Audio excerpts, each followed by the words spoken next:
दोस्तों एक बार फिर आपका स्वागत है, अभिनंदन है आपके अपने YouTube channel Aryan institute Allahabad में। दोस्तों जैसा कि बोर्ड पर आप देख पा रहे हैं, आज एक बार फिर आपके समक्ष बात करने वाले हैं डीएलएड प्रथम सेमेस्टर बैच 2022 पर। दोस्त अगर देखा जाए लगातार आपके साथ डीएलएड प्रथम सेमेस्टर के दौरान चर्चा किया जा रहा है। एक निवेदन आप सभी से करना चाहूंगा कि चैनल पर पहली बार विजिट कर रहे हैं तो प्लीज चैनल को सब्सक्राइब जरूर कीजिएगा। देखिए आज की इस वीडियो में हम चर्चा कर रहे हैं कंप्यूटर के चैप्टर नंबर 4 पर। ऑलरेडी हम आपके बीच में चैप्टर नंबर 5 को दे चुके हैं। भैया थोड़ी सी इसमें गलतियां हुई थी, इस वजह से हमने कल के वीडियो यानी चैप्टर नंबर 4 को रोका था और आपके बीच में चैप्टर नंबर 5 को दे दिया था, क्योंकि आपकी क्लासें डिस्टर्ब ना हो इस वजह से। ठीक है, चलिए हमने आपसे कहा है कंप्यूटर का एक एक वीडियो आपके बीच में जा रहा है और हम आपसे यह अपेक्षा करते हैं कि प्लीज आप अपना फीडबैक मुझे अवश्य दें। चैप्टर नंबर 4 की बात करें तो यह छोटा चैप्टर है। चैप्टर का नाम जो रखा गया है वह व्यक्तिगत कंप्यूटर मीन्स आप कह सकते हैं पर्सनल कंप्यूटर। ठीक है, आपने देखा होगा व्यक्तिगत कंप्यूटर यानी पर्सनल कंप्यूटर को आपने अपने आंखों से देखा होगा, लेकिन कैसे इसमें क्या कुछ सारी प्रक्रियाएं होती हैं, बिल्कुल इस पर हम चर्चा करेंगे। ठीक है, लेकिन उससे पहले हम आपसे बताना चाहेंगे अगर आपको डीएलएड प्रथम सेमेस्टर के दौरान आपको शॉर्ट नोट की जरूरत पड़ रही है तो बिल्कुल लिंक आपके डिस्क्रिप्शन बॉक्स में दिया गया है।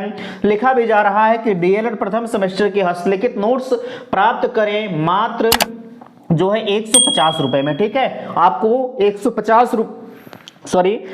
150 रुपए का शुल्क पेमेंट करना होगा और आप जो है डायरेक्टली सारे नोट्स की पीडीएफ प्राप्त कर सकते हैं। ठीक है, यहां लिखा जा रहा है नोट्स संबंधी अगर आपको किसी भी प्रकार की समस्या हो रही है तो आप 9452331053 इन नंबर पर बेधड़क अपनी बातों को कह सकते हैं। हमने आपसे कहा है नोट्स संबंधी ही नहीं, आपको डीएलएड के क्षेत्र में किसी भी प्रकार की अगर समस्या हो रही है तो बिल्कुल आप अपनी बातों को हमारे समक्ष रखने का प्रयास करें। हर संभव हम कोशिश करेंगे कि आपके सारे डाउट्स को क्लियर किया जाए। ठीक है, तो बहरहाल ये सारी चीजें उम्मीद करते हैं कि आप सभी समझ पा रहे हैं। चैप्टर नंबर 4 की शुरुआत हम करते हैं पर्सनल कंप्यूटर मींस व्यक्तिगत कंप्यूटर क्या होता है। तो चलिए हम इससे पहले आपको ले चलना चाहेंगे अपने मोबाइल के स्क्रीन पर। मैं लास्ट में निवेदन करना चाहूंगा कि चैनल पर पहली बार आए हैं तो प्लीज चैनल को सब्सक्राइब जरूर करिएगा। और हाँ, आप लगातार सामाजिक अध्ययन की क्लासों की मांग कर रहे हैं। भैया 2 से 3 दिनों में आपके सामाजिक अध्ययन की क्लासें भी अनवरत प्रारंभ हो जाएंगी। आपको परेशान होने की जरूरत नहीं है। हमने कहा है आपसे कि आपके एग्जाम से पहले मैं 15 दिन पहले आपके सारे कोर्स को फिनिश करूंगा और उस कोर्स के साथ साथ आपको प्रीवियस ईयर पेपर भी सॉल्व कराऊंगा। सिर्फ और सिर्फ जो आप 150 रुपए का शुल्क पेमेंट कर रहे हैं जिस चैनल पर, आपको उसी चैनल पर प्रीवियस ईयर के नोट्स प्रोवाइड किए जाएंगे। ठीक है, तो बहरहाल अगर आप इच्छुक हैं जो है नोट्स के लिए तो लिंक आपके डिस्क्रिप्शन बॉक्स में दिया गया है, वहां से जाकर आप कोर्स को परचेज करें और अच्छी तरह से अपने तैयारी को बेहतर बनाएं। तो चलिए हम आपको ले चलते हैं मोबाइल के स्क्रीन पर। तो दोस्तों हम आ चुके हैं मोबाइल के स्क्रीन पर, जहां से देख पा रहे हैं चैप्टर नंबर 4 की शुरुआत इस वीडियो से की जा रही है।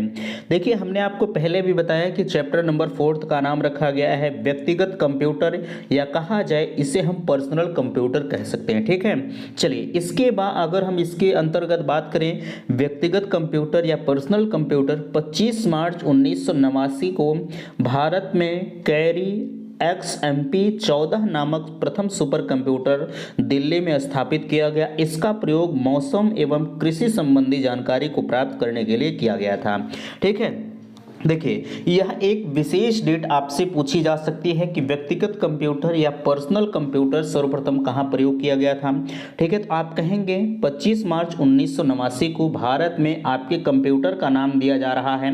आप समझने का प्रयास करेंगे नामक सुपर जो है कंप्यूटर कहां प्रयोग किया गया था, दिल्ली में किया गया था। ठीक है, दिल्ली में स्थापित किया गया था इसका प्रयोग, यानी अगर कहा जाए व्यक्तिगत कंप्यूटर का सर्वप्रथम प्रयोग कहां किया गया था तो आप कहेंगे मौसम एवं कृषि संबंधी जानकारी को प्राप्त करने के लिए व्यक्तिगत कंप्यूटर या पर्सनल कंप्यूटर का प्रयोग किया गया था। ठीक है, चलिए देखिए, अगर हम बात करें व्यक्तिगत कंप्यूटर या पर्सनल कंप्यूटर को आप शॉर्ट में पीसी भी लिख सकते हैं, ठीक है, जो कि यहाँ हमने लिखा है, आप समझने का प्रयास करेंगे। पीसी को हम पर्सनल कंप्यूटर कह सकते हैं। इसके अंतर्गत अगर हम कहें सन 1970 से कंप्यूटर में माइक्रो प्रोसेसर का प्रयोग किया जाने लगा। इसके प्रयोग के कारण इन जो है इसमें इसके लिए माइक्रो कंप्यूटर कहते हैं, ठीक है। अब देखिए यहाँ कहा जा रहा है 1970 से कंप्यूटर में माइक्रो प्रोसेसर का प्रयोग किया जाने लगा, ठीक है। आपसे पूछा जा सकता है कि माइक्रो प्रोसेसर का प्रयोग किस सन से किया जाता है, तो आप कहेंगे माइक्रो प्रोसेसर का प्रयोग 1970 से किया जा रहा है, ठीक है।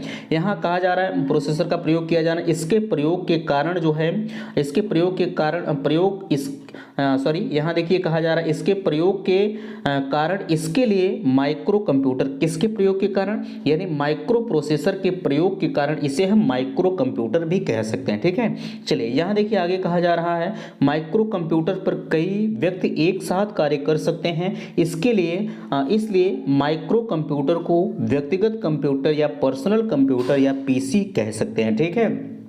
अच्छा, इतनी बातें आपको समझ में आई कि नहीं। अगर ऊपर वाला आपसे अगर बाय द वे पीसी पूछ ले या पर्सनल कंप्यूटर अगर आपसे पूछ रहा है कि किसे कहते हैं, तो अगर आप जो है इतनी ही परिभाषा लिख दे रहे हैं तो आपके लिए सफिशिएंट हो जाएगा, ठीक है। आपको ज़्यादा लिखने की ज़रूरत नहीं है। पीसी सिर्फ जितना हमने आपसे बताया इतना आप लिख दीजिए, इधर इतना लिख लीजिए, सारी चीज़ें आपकी क्लियर हो जाएंगी, ठीक है। चलिए यहाँ देखिए आगे आपसे कहा जा रहा है, चैप्टर आपका छोटा है, हमने बिल्कुल शॉर्ट में से आपको लेने का प्रयास किया है, ठीक है। यहाँ देखिए कंप्यूटर के प्रयोग में रखी जाने वाली सावधानियां। आप जब भी कंप्यूटर के लैब में जाते होंगे, ठीक है, या अगर नहीं भी गए होंगे, जो लोग गए हैं उनको तो फिलहाल पता ही होगा, लेकिन जो लोग नहीं गए हैं वो समझने का प्रयास करेंगे, ठीक है। देखिए यहाँ कहा जा रहा है कंप्यूटर के प्रयोग में रखी जाने वाली सावधानियां। जब आप कंप्यूटर का प्रयोग करते हैं तो सर्वप्रथम कंप्यूटर के प्रयोग में कौन कौन सी सावधानियां आपको बरतनी चाहिए, ठीक है। यहाँ सबसे पहला आपसे कहा जा रहा है, देखिए 5-6 कारण आपके बीच में लिखे गए हैं, 5-6 सावधानियां आपके बीच में लिखी गई। पहली सावधानी, कंप्यूटर का एक अलग वातावरण होना चाहिए। ऐसा तो है नहीं कि कंप्यूटर जहां मन कहे तहां आप यूज कर लीजिए, नो, ठीक है। आपने देखा होगा कंप्यूटर का जो वातावरण होता है या कंप्यूटर जिस हॉल में रखा होता है, बिल्कुल उसमें धूल मिट्टी की कहीं कोई भी संभावनाएं नहीं होती हैं, ये चीज़ें आपको पता है, ठीक है। इसका एक अलग वातावरण होता ही है। देखिए 2 नंबर में वही चीज़ें कहा जा रहा है, कंप्यूटर को 600 जो है, यहाँ देखिए कंप्यूटर को 605 सूखा व धूल रहित वातावरण में होना चाहिए, ठीक है। यानी कंप्यूटर का प्रयोग कहाँ होना चाहिए, जहाँ कोई भी धूल की कण ना हो, ठीक है। बिल्कुल आपका वो वातावरण यानी जो जमीन वगैरह हो, सारी चीज़ें अच्छी हो। अगर देखिए जाहिर सी बात है भैया, अगर धूल उड़ेगी तो आपके जो भी कंप्यूटर होंगे वो खराब हो जाएंगे, ठीक है। आपने देखा होगा, अगर आपने कभी ऑनलाइन एग्जाम दिया होगा, जिस हॉल में बैठते होंगे पूरी तरह से वह हॉल हर तरफ से जो है लॉक होता है, ठीक है। कहीं से धूल आने के कोई भी संभावनाएं नहीं होती, ठीक है। देखिए 3 नंबर में कहा जा रहा है कंप्यूटर में मेन पावर सप्लाई बंद करने से पहले कंप्यूटर को शट डाउन करना चाहिए, ठीक है। अब जैसे हम मान लेते हैं कंप्यूटर आप यूज कर रहे हैं, ठीक है। कंप्यूटर को अगर आप यूज़ कर रहे हैं, पता लगा कंप्यूटर को शट डाउन नहीं किया, डायरेक्ट आपने बिजली ही ऑफ कर दिया, तो कंप्यूटर वैसे भी वो शट डाउन हो जाएगा, ठीक है। लेकिन आपको ये चीज़ें ध्यान रखना है कि कभी भी कंप्यूटर के प्रयोग से, यानी कंप्यूटर जब भी आप बंद कर रहे हैं तो उससे पहले, ठीक है, यानी बिजली बाय द वे हो सकता है आपकी चली जाए, लेकिन एक चीज़ ध्यान रखना है, कंप्यूटर में मेन पावर सप्लाई बंद करने से पहले, ठीक है, जैसे आपका काम हो गया, ठीक, और आप चाह रहे हैं कि हम कंप्यूटर को बंद कर दें, कुछ लोग होंगे जाएंगे डायरेक्ट बिजली ही काट देंगे और उसके बाद कंप्यूटर अपने आप बंद होगा, ऐसा नहीं करना, ठीक है। बिजली के बंद होने से पहले या पावर सप्लाई के बंद करने से पहले आपको कंप्यूटर को शट डाउन करना चाहिए, ठीक है। और मॉनिटर, सिस्टम और प्रिंटर को स्विच ऑफ कर देना चाहिए। अब ऐसा तो है नहीं कि मॉनिटर को वैसे छोड़कर चले जाएंगे, पूरे सिस्टम को वैसे, प्रिंटर को वैसे, नो, आपको सभी चीज़ों को स्विच ऑफ करके जाना है ताकि फिर जब आप आए उसे आप ऑन करें, ठीक है। चलिए यहाँ कहा जा रहा है 4 नंबर में कीबोर्ड को बहुत तेज से ना दबाएं। अब कुछ लोग होंगे जैसे जब आप कीबोर्ड का यूज़ करते होंगे तो कुछ लोग कीबोर्ड जब जैसे देखे होंगे, जो नए लोग रहते हैं वो कीबोर्ड से खूब तेज से दबा देते हैं, तो ऐसा नहीं करना, ठीक है। कंप्यूटर का जो भी कीबोर्ड होता है बिल्कुल आप आराम से उसे टच करेंगे, वो अपने आप ही जो है वो टच होने दब जाएगा आपका बटन, ठीक है। तो आपको बहुत तेज नहीं दबाना है, बिल्कुल हल्के हाथों से काम करना है। चलिए यहाँ कहा जा रहा है दीवार और कंप्यूटर के बीच में दूरी बनाए रखें जिससे हवा का संचालन हो सके। तो एक चीज़ विशेष तौर पर ध्यान रखें, जब भी आप कंप्यूटर का इस्तेमाल करें तो वह दीवार से आपको कम से कम 1 बित्ते का अंतर होना चाहिए। 1 बित्ते का अंतर नहीं तो कम से कम जो है 8 अगर कहा जाए जो है 1 बित्ते का अंतर नहीं तो आपको 1 बित्ते से थोड़ा बहुत कम अंतर जरूर होना चाहिए, ठीक है। यानी स्पष्ट रूप से समझिएगा, दीवार से छूटा होना चाहिए ताकि हवा का जो आर पार है वो होता रहे अच्छी तरह से, ठीक है।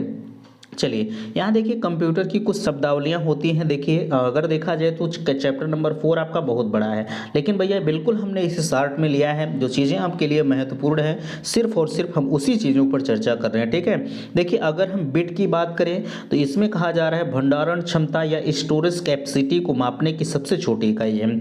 आपसे पूछा जा सकता है कि भंडारण क्षमता या स्टोरेज कैपेसिटी को नापने की सबसे छोटी इकाई क्या है, तो आप कहेंगे बिट है, ठीक है। चलिए यहाँ देखिए दूसरे नंबर में आपको बाइट की बात की जा रही है।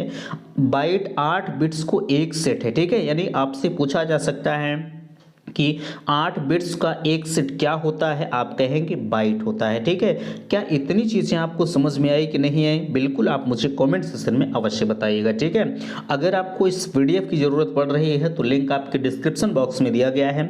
150 रुपये का शुल्क पेमेंट करके आप डायरेक्टली जो है इस पीडीएफ को प्राप्त कर सकते हैं। इस पीडीएफ को नहीं, आपके जितने भी सब्जेक्ट बन रहे हैं सारे सब्जेक्ट के पीडीएफ को आप प्राप्त कर सकते हैं, ठीक है। चलिए यहाँ देखिए लास्ट आपके बीच में आता है, हाँ देखिए लिखा गया है डेस्कटॉप स्क्रीन आइकॉन मेनू bar right click title bar function जो है ऑप्शन इत्यादि, ठीक है। ये क्या है, यहाँ देखिए आपके बीच में कंप्यूटर की शब्दावलियाँ हैं।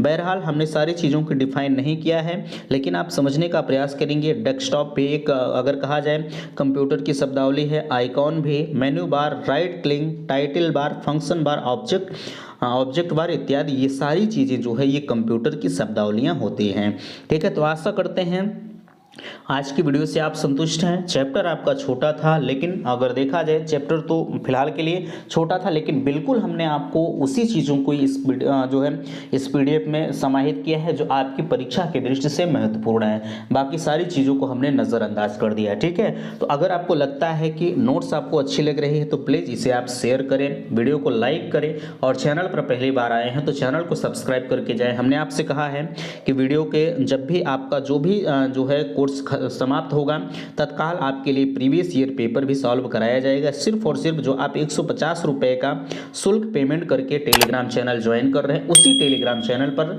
वह जो भी आपको प्रोवाइड किया जाएगा, यानी प्रीवियस ईयर का पेपर सिर्फ और सिर्फ प्राइवेट टेलीग्राम चैनल पर ही दिया जाएगा, ठीक है। तो मिलते हैं किसी नेक्स्ट अगले वीडियो में, तब तक के लिए थैंक्स, धन्यवाद।